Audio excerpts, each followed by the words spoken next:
Do trono de Jessé sairá um rebento, e das suas raízes um renovo.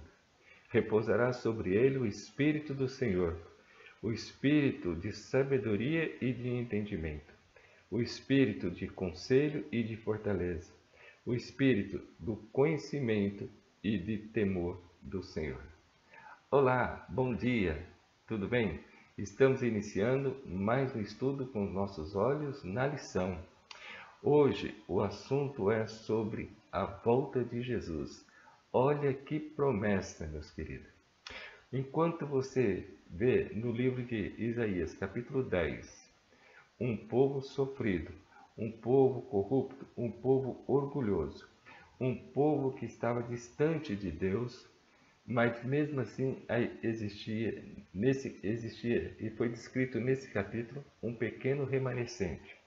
No final do capítulo 10, a partir do verso 20 até o verso 34, nós encontramos um grupo de pessoas tementes a Deus, que nós chamamos de remanescente. O que é remanescente?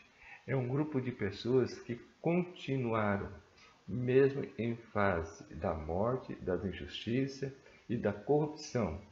Um povo que aguardava a vinda do Mestre, que aguardava o retorno de Jesus para acabar com todos os problemas. Um povo que, mesmo em momentos difíceis, eles viviam em paz. Por quê? Porque eles acreditavam de que Jesus um dia viria para trazer a justiça e trazer o juízo para a nação. Querido, na realidade, todas as épocas sempre existiu um pequeno grupo de pessoas que permaneceram fiéis diante das dificuldades. Sabia disso? Se nós olharmos a história bíblica, por exemplo, quando nós vemos Noé construindo uma arca para se preparando para o dilúvio, os únicos que foram salvos foi Noé e sua família, ou seja, 8 pessoas. E quando o povo saiu do Egito para a Terra Prometida, quantas pessoas que entraram na Terra Prometida? Daqueles que saíram do Egito, somente 2 pessoas, Josué e Caleb. Ou seja, se nós estudarmos os relatos da história da Bíblia, nós vamos ver que sempre foi um pequeno grupo de pessoas que estavam comprometidas em se preparar para o retorno do Mestre. No capítulo 11 de Isaías, nós encontramos esta promessa, a promessa da volta de Jesus. Os primeiros 5 versos relatam da primeira vinda de Cristo. E essa primeira vinda já ocorreu. Por que nós sabemos disso? Nesse contexto, os dois termos, rebento e renovo, se referem ao Messias. O reinado do Messias é o cumprimento da promessa de Deus a Davi, de que nunca faltaria descendente em seu trono. A promessa de que o renovo cresceria da raiz de Jessé sugere que, embora a dinastia davídica fosse sofrer fortes golpes, ela não seria erradicada, conforme indicou a visão inaugural de Isaías. A santa semente, querido, seria representada pelo tronco. Quando toda esperança parece perdida, Deus age de modo inesperado para cumprir seus propósitos. Deus foi diligente ao entretecer seus propósitos ao longo de toda a história de seu povo. Quando você olha a genealogia do Novo Testamento, você percebe que foi traçada a descendência do Messias até Davi. Revelam que Jesus confirmou e cumpriu a promessa que o Senhor havia feito a Davi. Ou seja, Deus, ele é soberano dentro da história da humanidade. Deus, ele faz planos maravilhosos para o seu povo. Mas as pessoas que aceitam os propósitos de Deus, os planos de Deus, não serão prejudicadas, por aqueles que não aceitam.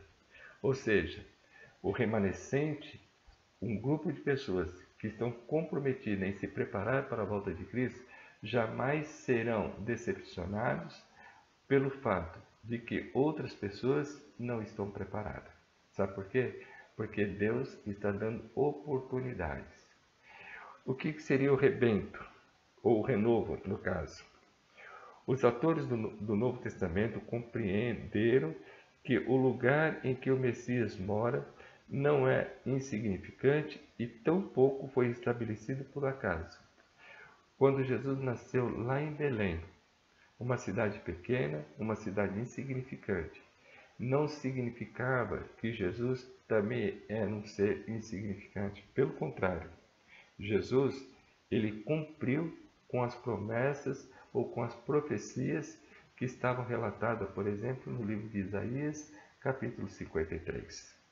Querido, em seu plano redentor, Deus colocou detalhes que são sinais e apontam para a sua orientação soberana da história da humanidade. O profeta Isaías, ao descrever o nascimento de Jesus, ele apresentou detalhes importantes que mostram que realmente Jesus, que nasceu lá em Belém, é o Filho de Deus e o Salvador do mundo. Ou seja, a primeira vinda de Cristo foi cumprida à risca, da mesma maneira como foi descrita pelo profeta Isaías, se cumpriu no Novo Testamento. O que significa isso, meu querido? Significa que, assim como Jesus veio a primeira vez, como uma criança, numa manjedoura, indefesa, para nos trazer lição importantíssima, ele virá a segunda vez. E a pergunta é: você fará parte do pequeno grupo de pessoas que estarão preparadas para a vinda de Jesus? Você deseja que Jesus, ao retornar a esse mundo, você seja encontrado entre aqueles grupos de pessoas que estarão salvos? O meu desejo é que nós façamos parte desse remanescente, que nós façamos parte desse grupo de pessoas que um dia deixará esse mundo de pecado, de sofrimento, e estará ao lado do Salvador, vivendo e reinando por toda a eternidade. Que Deus te abençoe. E eu quero terminar com esse texto que nós encontramos no livro de Isaías, no capítulo 41, verso 10, que diz o seguinte. 41, verso 10, que diz assim: Não temas, porque eu sou contigo. Não te assombres, porque eu sou teu Deus. Eu te fortaleço e te ajudo e te sustento com a minha destra fiel. Oremos. Obrigado, Senhor, pela promessa da tua volta. E permita, Pai, que o teu Santo Espírito nos ajude e nos oriente a nos preparar cada vez mais para esse grande evento que irá acontecer logo. Estenda tua mão e nos guarde nesse dia. É o que te pedimos por Jesus. Amém. Bom dia, que Deus te abençoe.